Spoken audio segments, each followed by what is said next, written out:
a very good morning to you on this special day, our national day, in fact. It's the big screen across the way, which is showing the bands marching up.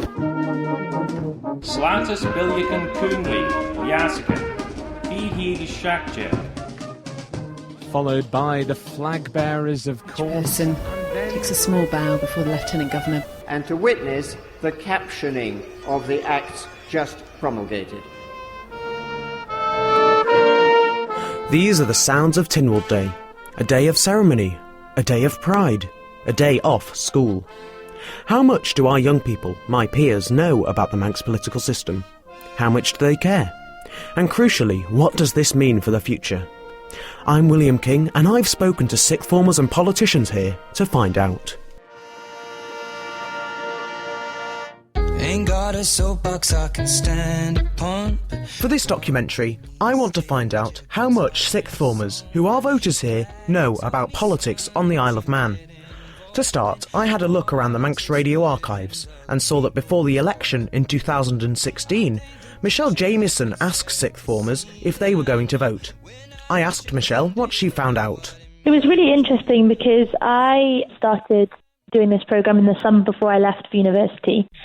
And I have to say that the majority of people that I spoke to were unsure whether they'd vote or weren't really sure whether, if they did vote, if they had the right information out there to cast the right vote.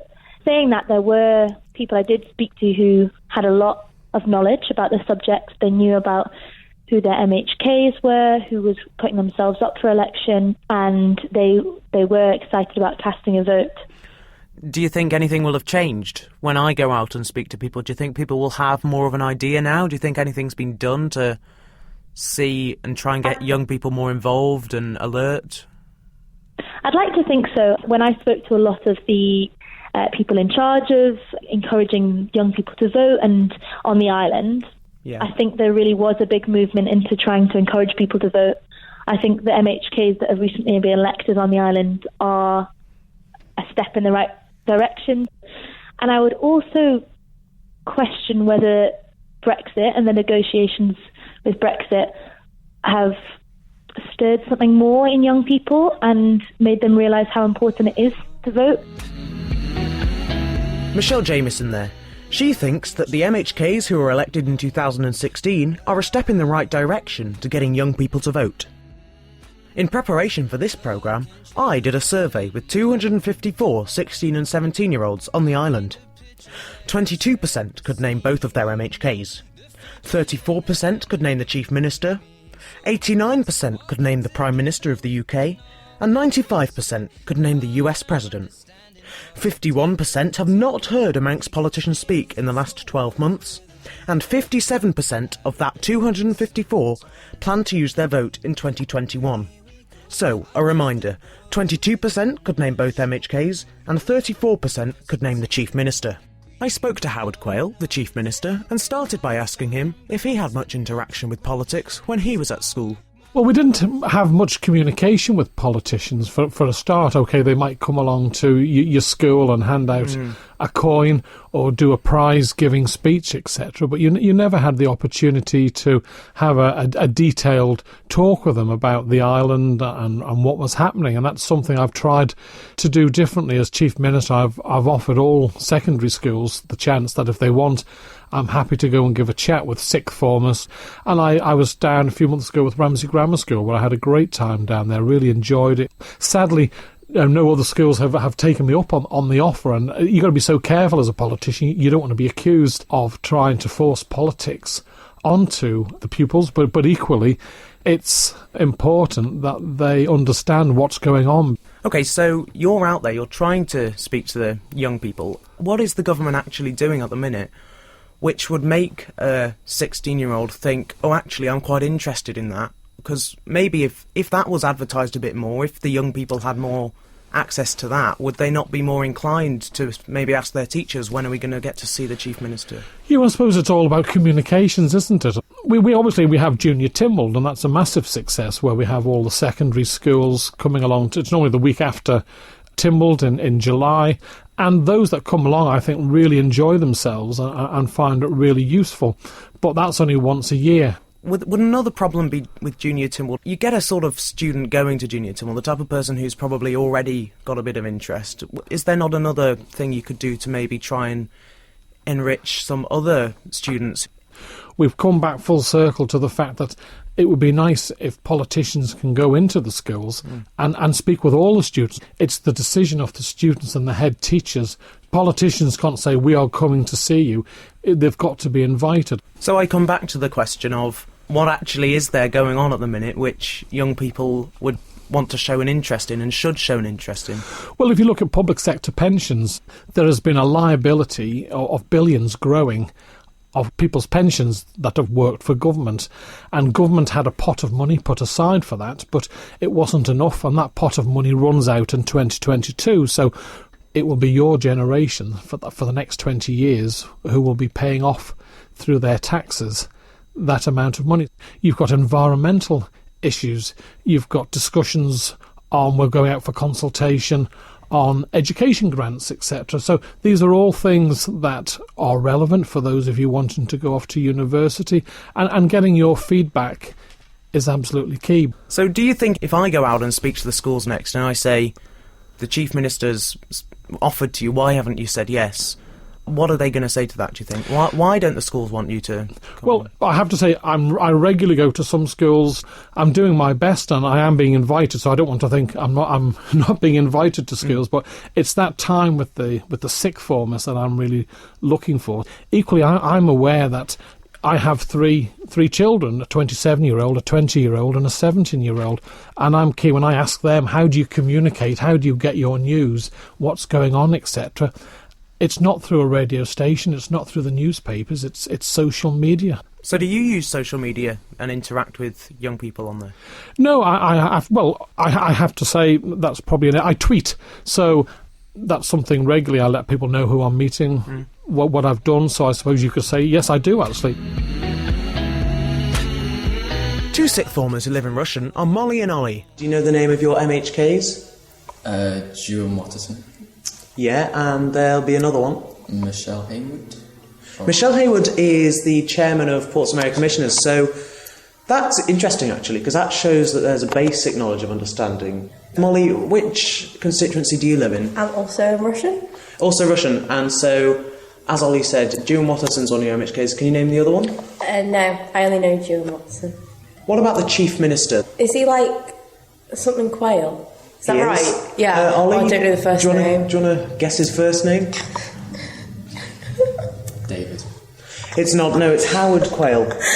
See, this is the thing. You see, there's a basic level of understanding which suggests to me that maybe you want to know a bit more, but maybe there's a limit. What would you say to that? I mean, it's a bit of a loaded question. No, I think we should know, because it's like we live on the Isle of Man, so like it should be something that we should know, but like there's nothing about it in school. You don't get educated about it at all. So. Do you want to learn about it?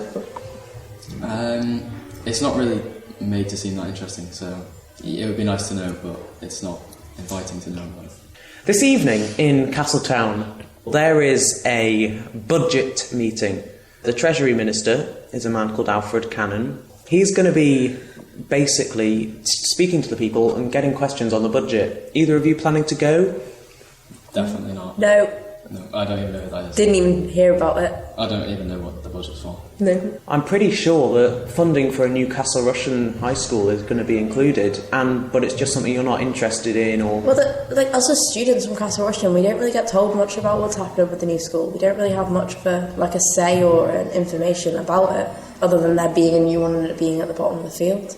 Is that something you would like, more engagement in? Oh God, yeah, definitely. And I think if we had more engagement, then going to meetings and stuff would be a bit more accessible. I'll paint a picture, let me set the scene. The voices of two of my peers, Molly and Ollie there. I asked Graham Cagine if the Department of Education, Sport and Culture educate people here about politics. They do, all at Key Stage 1 and 2, they start it off, they do citizenship, visits to the Keys and Tynwald, so they're all funded through education and the Tynwald office. We've been in discussions with Mr. Speaker and Mr. President about how we can actually increase that collaboration. So what actually is there at the minute going on in the Parliament, would you say, that is there to interest young people? For my department, education, sport and culture, a lot of the sports things that we're involved in, the Newcastle Russian High School that we're coming forward with, I would hope that would be of interest to sort of students into the future for the South, about what the facilities are going to be, how we're trying to improve it, get that engagement regarding sports facilities, whether we have a swimming pool here or not, what type of classrooms, vocational qualifications. I would hope that those sort of things would be of interest to them. Duran Watterson is the Speaker of the House of Keys. I asked him the same question I asked Howard Quayle, if he'd been interested with politics as a 16-year-old. Just background awareness. I would go to Tynwald Day, I would be generally aware of what was going on, but not really.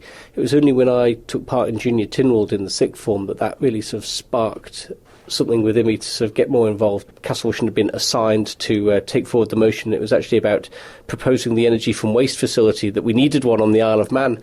And so Beth Espy and I were dispatched off to go and research the topic and do the speeches to propose it and make sure that we'd done all our research. So you believe Junior Tynwald is a good thing for getting young people involved with politics? I think it's a vital forum for making people not just aware of Tynwald, the institution, what we do, but also to engage with the issues. So I think it's a fantastic opportunity for those who are interested in politics to really take it to that next level, to do their own research, to get involved. Would you not say, though, that Junior Tynwald is only something that happens one day a year? There could be more done to encourage young people to interact with politics here, would you say? There is, and there is perhaps more that goes on as well. Certainly since I've been here and the 5 years before that, all the members of schools in Russian have been taken round at year 6 and have had the tour and have been able to do a scripted session to sort of make them vaguely aware of what we do here. That doesn't happen across all the schools around the island uniformly. It's very much dependent on the members in those areas to do it, but I would encourage schools to engage with members, if they want to do that, to build that into the curriculum at year 6. We have tried over the years to do more with young people and with schools. The curriculum is, however, extremely pressured, and actually trying to get young people, especially around the time when we want them to start engaging in politics, that's them into exams. And there's no exam in Tynwald, so if there's no exam, then there's possibly not quite the same motivation for the teaching staff. I think it's fantastic in terms of life skills, and certainly people would be pushing at an open door with us here in Tynwald if they wanted to do more with young people. Do you think the young people here actually care about politics? I think you'll find that is pretty reflective of the adult population. There are those who are absolutely into it. They follow everything. They want to know the ins and outs. And there are those who just let it pass them by and don't feel it really has a big effect on their everyday life. What legislation or policy at the minute actually in the Keys, the Council, the Tynwald Court, what actually is there that should interest young people? Well, I think some of the most engaging bills that we've got at the moment are private members' bills. The abortion reform bill, which I think will have an interest, or should gain an interest amongst young people of both genders, but also Martin Perkins has leave to introduce an organ donation bill. These are things that are inherently personal matters of conscience, and if they don't make people stop and think and engage in the people who are making decisions on their behalf, I don't know what will. Love can change the world in a moment, but what do I know? Duran Watterson there, he is most definitely a strong advocate of Junior Tynwald, and he does agree that there could be more done to engage young people with politics. Matthew Swift is a sixth former at Castle Rushen who took part in Junior Tynwald. I asked him what he thought of the initiative. I think it was great. I think it was a great way for young people to be engaged in Manx politics and to know the ins and outs of the goings-on at Tynwald. It was also a good way to enforce what Manx politics itself is actually really like, and how they can improve their debating skills, their personal speaking skills, and also how to formulate an argument. Was there anything that you thought could have been improved? Well, personally, I'd like to just see more things like it, just having it on a continuous basis. So let's say more Manx politicians, so perhaps the local MHKs of Castletown, to come into their local schools and give talks Or perhaps they should set up actual political clubs so we can debate the things that are going on in Tynwald.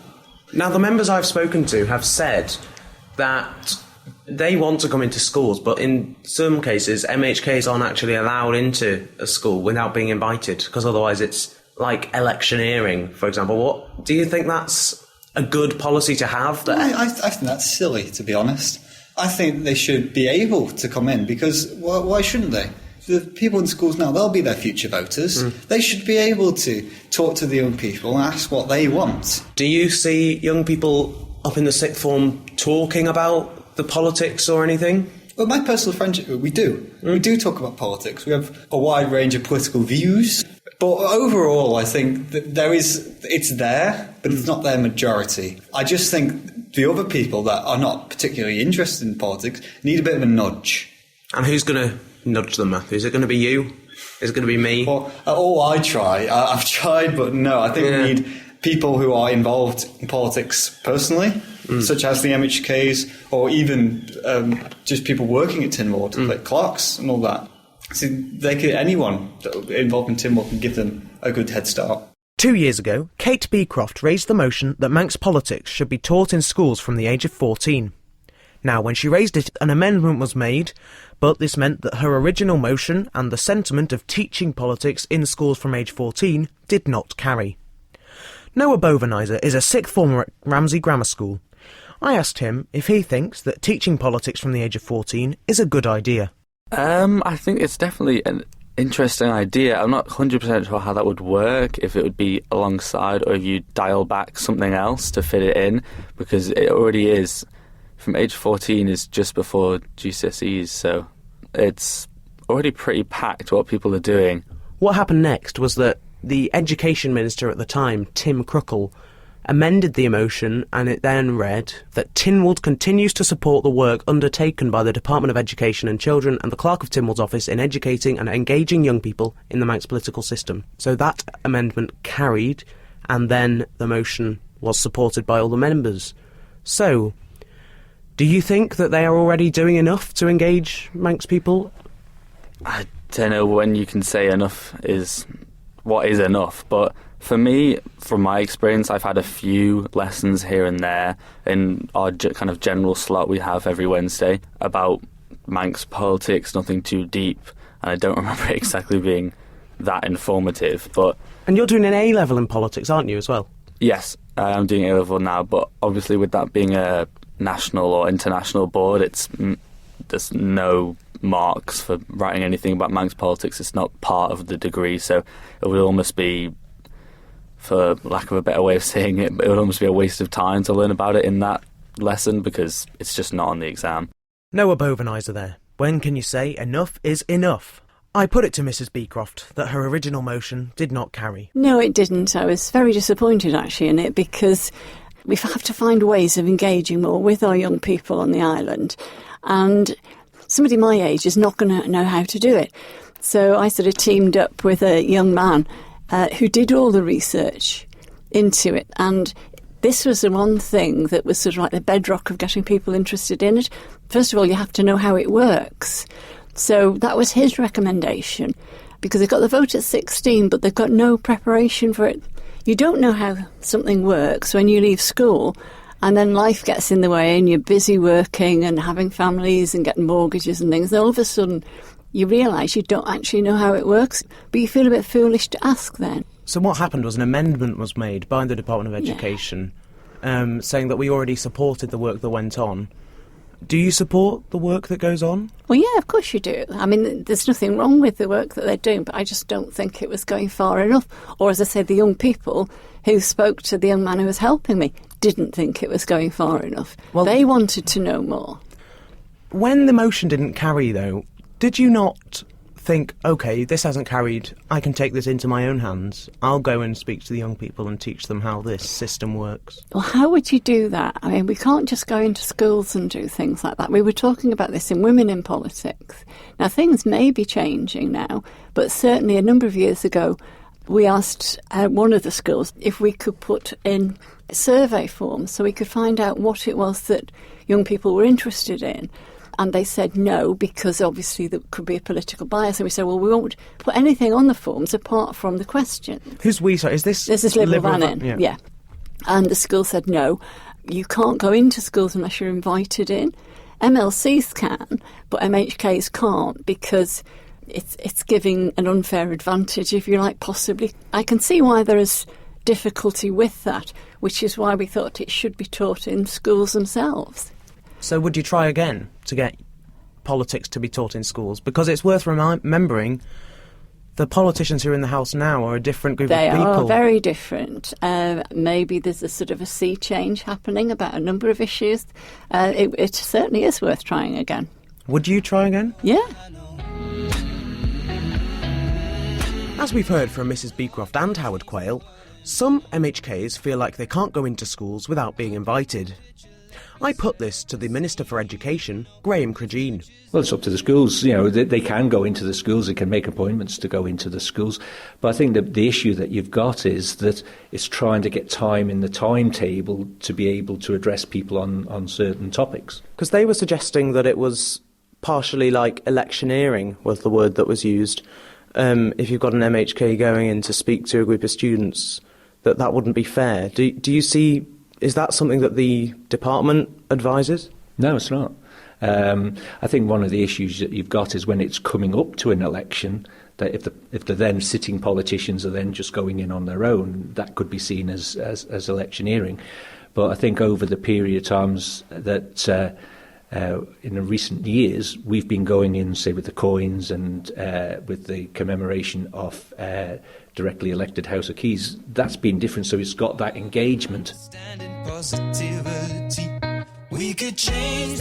As I have mentioned, when putting this programme together, I did a survey with 254 Manx sixth formers, that's 16 and 17-year-olds.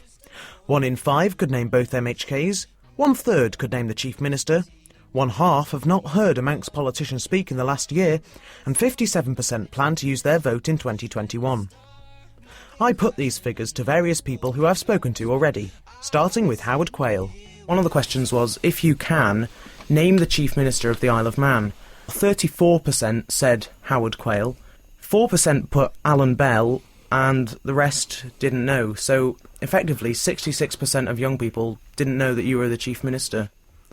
I used to do what's known as the Stubbs quiz at the young farmers, and I used to always give them a round of Tynwald questions. Quite a few of them didn't know who their local MHK was, let alone who the Chief Minister was. So these are areas that we really have to improve, and I think that's why I've offered to go around the sixth form of each of the secondary schools on the Isle of Man. And you say only one sixth form has accepted that? Yeah, I let it be known to all the head teachers that I was happy to come along and have a chat. It's got to be two-way. I'm here offering to come along and have a warts and all chat, but they've got to invite me, because I can't force myself on them. The Chief Minister there. I put it to Dewan Watterson that only 1/5 of sixth formers can name both of their MHKs. I think what would really put that figure into context is if you asked 250 adults, what would the response be there? I mean, we look at the fact that 2/3 of people vote, so if this survey was done now 2 years out from the last election and 3 years to go to the next one, it might be that 16 and 17-year-olds haven't engaged. They certainly may not have had the reason to engage last time because they wouldn't have been voting. So, yeah, I would say there's definitely more to do, and there's a great willingness, certainly in this building, to do more, to reach out. So, such as, what are you trying to do that will grab the young people's attention? Well, one of the things that we did talk about trying to do was about actually sort of trying to take it a step further, not just about the Parliament, but also trying to get them involved slightly more in the operation of government, and to actually have a workshop where members of Junior Tynwald would then be brought in, would be briefed by officers in the work of a particular department, and then would go out into Junior Tynwald and act as the minister and the members of the department. So that would take them another step deeper into the world of Parliament and government. I also put this to Kate Beecroft. 22% could name both of their MHKs. Wow, that's good. Yeah, do you think? Yeah, I'm surprised at the amount, actually. Okay. I mean, it's disappointingly low, because everybody should know that, but then a lot of people don't. And I sort of take heart at the fact that 22% did know. That's really good. A positive Kate Beecroft there. I also asked Graham Cregeen for his thoughts on this figure. that only 1/5 of Manx sixth formers can name their MHKs. I think previously, when the elections were in November, when I first got elected in 2006, we came to Castle Rushen High School, all the candidates, and we were able to debate in front of the students here.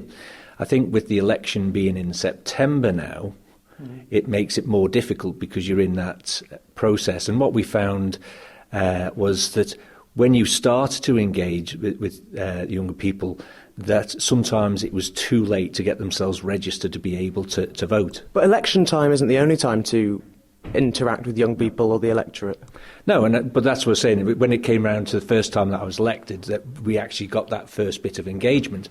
I think now the number of visits that politicians do to schools because of events has increased a lot, so there's a bit more engagement there. Well, one of the questions on my survey was, in fact, in the last 12 months, how many times have you heard a Manx politician speak? And roughly half said not at all. I don't think they're listening to Manx radio then. Well, it's not the Manx radio's job necessarily, is it? It's well, is that what through the media, or are they talking about? Have they actually spoken to a politician? Have they been out somewhere? Well, I left that open to whether people would interpret it as on video, on the radio, or in person. I think Manx radio's demographics are for an older generation.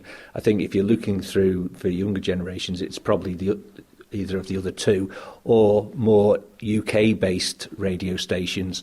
So you've got that difficulty about how do you interact. OK, so do you think over the next few years we might see these numbers go up? More people will have heard Manx politicians speak, more people will know who their MHKs are, if I was to go out in 3 years' time and do the same survey? I would hope so. But the issue that you've got is that you've got to get the people engaged in it as well. So it's got to be something that's of interest to them. Love can change the world in a moment, but what do I know? I don't deny that there are initiatives to get young people involved with politics. Junior Tynwald is the main example, of course. During the course of making this programme, I've been keeping my ears open to things which involved young people and politics. I'm aware that Amy Bennett, a QE2 sixth former, is looking to set up a youth assembly. When speaking to Kate Beecroft, she was telling me that there's going to be a relaunch of Liv Vannin, which could include a youth branch. Additionally, some Tynwald members are looking at setting up their own youth assembly. Port St Mary commissioners have announced that they want more influence from young people in their meetings. These initiatives could all be great for encouraging sixth formers and 16 and 17-year-olds to take part in politics here. There is a disconnect between politicians and school students. Maybe this is natural. Maybe it's okay. The line that people only engage in politics when it affects them is used too much. Politics does affect people, and people of all ages must be aware of this. If you want to comment on anything raised during the last half hour, please contact me through Manx Radio. Good morning. And the stock market crashing in their portfolios.